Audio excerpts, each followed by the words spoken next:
Good day everyone! We are Group 11 of CALENG3 and today we will be talking about an engineering application of differential equations and how it can be used in forming column beams. My name is Gio Miguel Hernandez.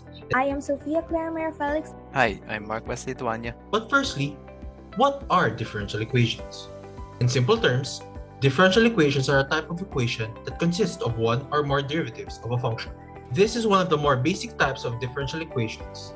To solve this equation, they must first get all the y's on the left-hand side of the equation and all of the x on the right-hand side. Integrate both sides and then solve for y. After that, you will get the general solution. Now, we'll be moving on to the application and realize why is differential equations important in engineering. Column beams. Design problems in structural engineering are often modeled as differential equations.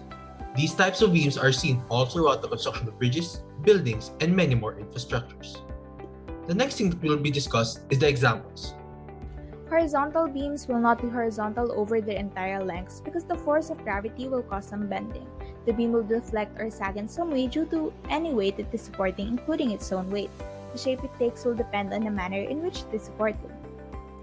Suppose that we have a 10-foot beam. We put the cross-sectional center of its left end at the origin of an xy coordinate plane and the cross-sectional center of its right end at point 10 and 0. The longitudinal axis of symmetry of the beam then runs along the x-axis from x is equals to 0 to x is equals to 10. Let us represent it with just a curve described by the deflection of the longitudinal axis of symmetry. Suppose also that the ends of the beam are embedded, which means that not only it is supported at both ends, but the ends are also held horizontal by being somehow clamped. The differential equation to model a horizontal beam is in fourth order.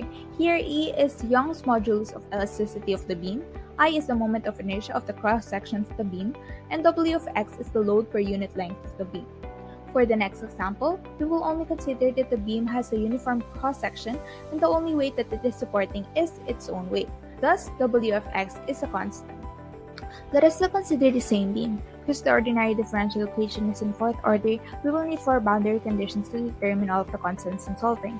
There will be no deflection at either ends because the two ends are supported. We will also consider the fact that the beam's ends are horizontally embedded into a wall. As a result, the slope of the beam is 0 at those points. When we put the ODE together with its boundary conditions, we get the boundary value problem. And for this problem, we will suppose that the values for the beam is as shown.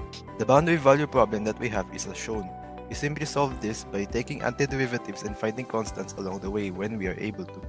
We first begin the problem by dividing 50 to both sides to get the fourth derivative equals 3. Now what we will do is we will keep on integrating both sides until we get y equals y of x.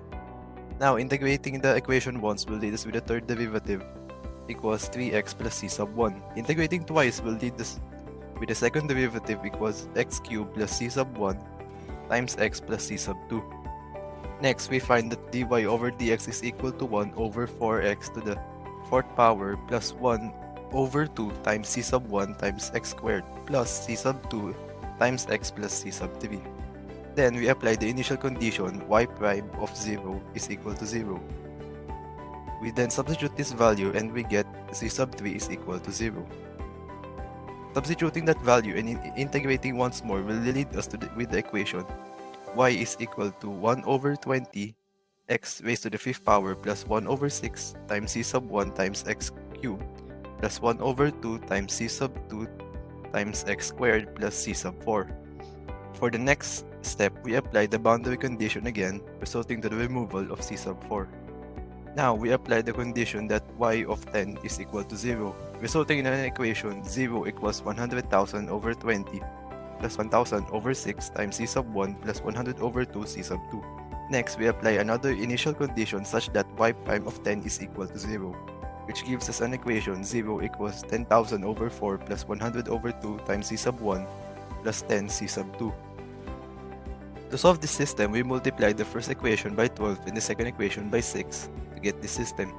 We then cancel out c sub 2 in order to get c sub 1, which has a negative value, 75. Finally, using the value of negative 75 from c sub 1, we substitute this into the equation, leaving c sub 2 as the only variable, which we discover has a value of 125. We then substitute the values of c sub 1 and c sub 2 in order to get the solution to the IVP, which is 1 over 20 times x raised to the 5th power plus 25 over 2 times x cubed plus 125 over 2 x squared. That's it for our presentation, and thank you.